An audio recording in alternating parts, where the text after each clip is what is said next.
Hello, my name is Andrea. I am a first time mom at 40 and I will be a second time mom at 43. What I do on this channel is I talk about what is it like to be a mom starting motherhood later in life, and what is it like going through all of your 20s and all of your 30s, having built yourself as, whoever you were going to be as an individual, but then also who you are going to be as a professional. And then how do you transition and navigate from going from your professional working self to now a stay-at-home, at least for me, a stay-at-home mom. So today what I'm going to talk about is how interesting is it that I do, as much as I love and I'm grateful for being able to stay home with my daughter, because it is such a privilege, and I understand that that's not something that is available to everyone for all kinds of different reasons. But I do miss my work self. I shouldn't say but, because it is a privilege to stay home, and I enjoy it, and I love it, and I miss my work self. I miss that ability to go in and problem solve, and I do miss being a manager and a clinic director and an owner, and feeling like I have my hands in a project that really impacts people and has the potential to impact people in a really positive way. I miss being a leader, in a clinic, in the work environment. Now, that doesn't mean you can't be a leader out in the rest of the world, obviously, but I'm just talking specifically career-wise. So one of the things that is really interesting about being a mom who worked all through my 20s, all through my 30s, and then had my first baby at 40 was that this huge identity shift from working professional, business owner, clinic director, to now stay-at-home mom.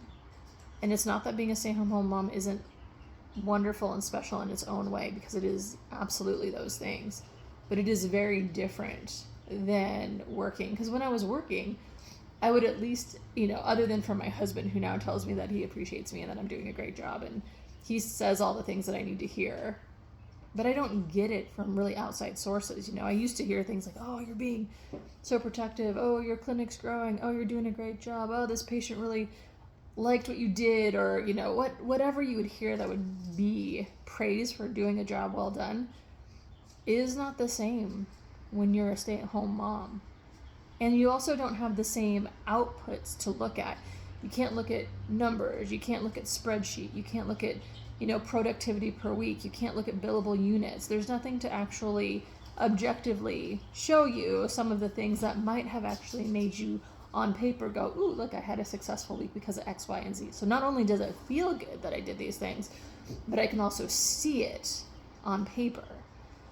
But when you're a mom, sometimes the only thing you have to show is a well-fed kid that's happy and playing, and a house that is absolutely destroyed, hair that's a mess, makeup that's not on, and it's just different. So sometimes finding that inner sense of fulfillment, you have to obtain some different way, because you don't get a whole lot of outside feedback on the job that you're doing. You just have to kind of look at your kid.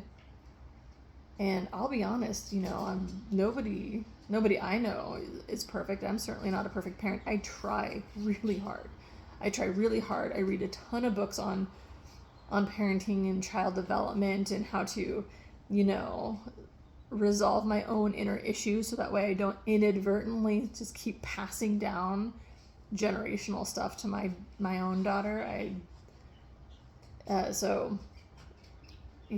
just, sometimes I miss my working self.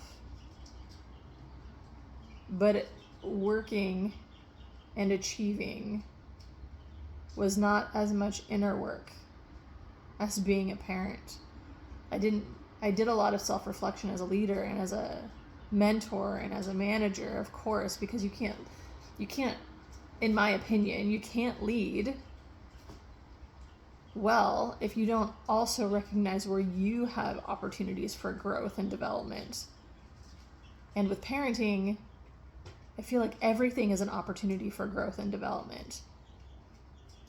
Just the little things that come along that you didn't even realize was a trigger.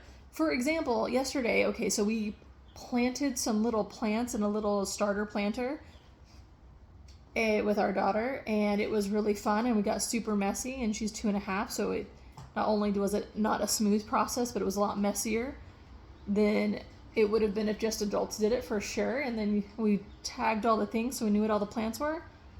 And then yesterday she took off the lid and pulled out all the things, so I have no idea what little pods are which little plants. And I got out of proportion upset about that. And I realized it was probably because I was tired, I hadn't eaten. So there are little things that happen that are inconvenient, but sometimes make you out of proportion upset about what it is. Like, who cares if we don't know what the little plants are? If it starts sprouting a tomato, eventually we'll know it's a tomato plant.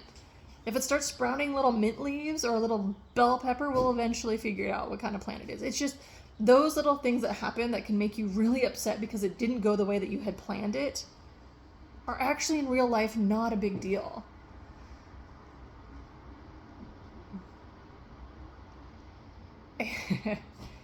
And it's funny because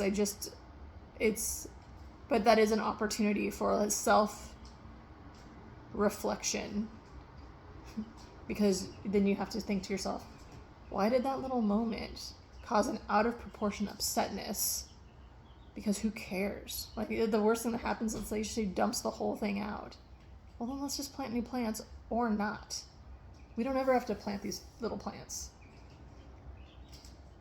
So I didn't actually mean to go on that tangent, but I guess part of it is working and managing and getting to do the growth and development that way. It was fun and I loved it, but maybe in a way, and I never really thought about it this way before, was easier. Not because it wasn't a lot of work and not because there wasn't reflection, but because there was a home life and a work life. Even though when I was a business owner and manager, I only worked all the time, but when I went home, my people didn't come with me. They might text me, and I certainly responded to texts because, that's what you do when you're running a clinic where patients come in. And if somebody, needs to call out or something, you got to figure things out and either call patients or reschedule them or shift some schedules around, whatever. But when you're a parent, especially when you're a stay-at-home mom, there is no time to go and be by yourself all the time and just stop and reflect and look at the moments and say, how could I have done that differently or better? Or I need to step away and really reflect on what's happening.